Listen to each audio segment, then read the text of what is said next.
This is Scott Becker with the Becker Private Equity Podcast. These are 12 stories that we're following today, October 11th, 2023. First, the first story we're following today is stocks have risen the last few days on hopes that the Middle East conflict will lead the Fed to stand pat on raising rates. It's literally amazing in our world how bad news, economically or worldwide, leads to good news in the stock market as everything's driven by the Fed and what the Fed does on rates. So this new outbreak, this new war in the Middle East has led people to believe that the Fed's got to be more careful in raising rates. This has led the stock market to rise by several hundred points, a few percentage points over the last few days. Second, Walgreens Boots Alliance. Walgreens is down 40% this year. They've picked a new CEO.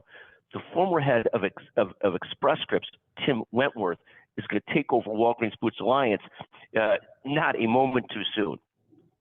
Third, one of the fascinating issues about Ozempic and the weight loss drugs is how many sprawling impacts they can have on so many other things.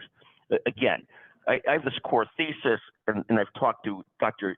Jamie Murillo, who was the chief medical director at United Healthcare, brilliant person, about the impact that the loss of 10 pounds a person in our country would have on overall healthcare costs. I'm not sure the 10 pounds is just an estimate number, but the loss of weight by our country would have a huge impact on healthcare costs, and you're seeing this sprawl out in different ways. The most recent discussion is Ozempic can help fight kidney disease brought on by diabetes. This has led Fresenius and DaVita, the two biggest dialysis providers, to literally fall about 15% today on the potential for these weight loss drugs to impact kidney disease. So many things in our country in terms of healthcare costs could be helped dramatically by weight loss. And it's fascinating to see these sort of sprawl through the economy. The fourth issue we'll talk about is this issue of healthcare not being binary. When everything happens in healthcare, there are two very different perspectives. One perspective from the payers is, generally we start studying that we shouldn't pay for Ozempic because it's expensive. The other perspective from the pharma companies is that Ozempic's the panacea of all things.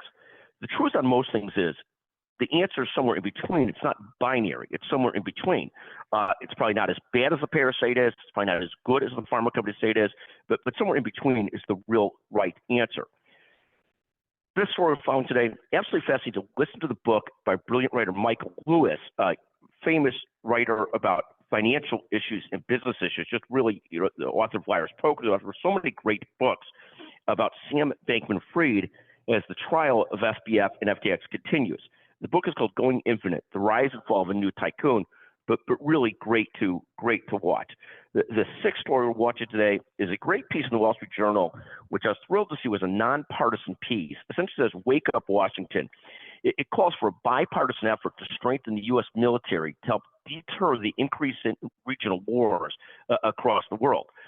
Ultimately, the best defense we probably have is a very strong U.S. economically and militarily to sort of hold down challenges in the world. Harder and harder in a world that's gotten flatter and flatter.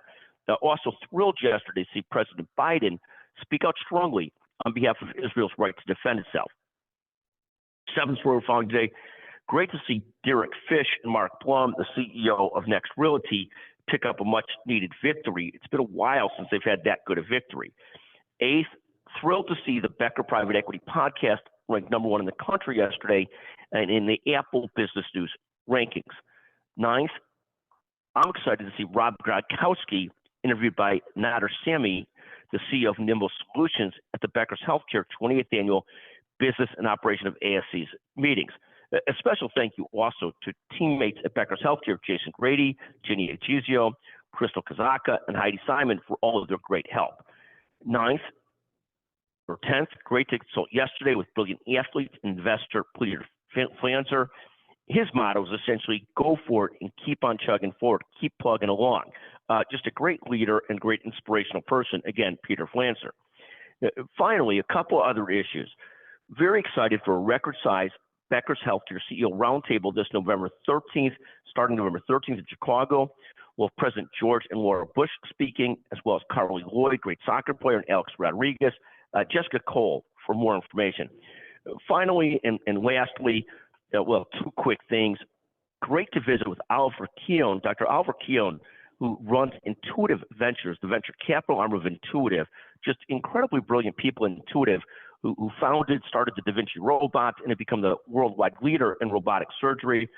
And we asked, thanks to Richard Wones and Missy Wones, I'm thrilled to give a keynote talk at the Mazama Spine Summit next year. A real honor, and thank you very much. Again, those are 12 of the stories we're following today. Fascinating week in the markets, incredibly devastating, challenging situation in the Middle East, incredibly challenging, devastating in Ukraine and Russia. What a mess of a world. And the greatest defense is probably the U.S. staying as strong and engaged in the world as possible. Thank you for listening to the Becker Private Equity Podcast.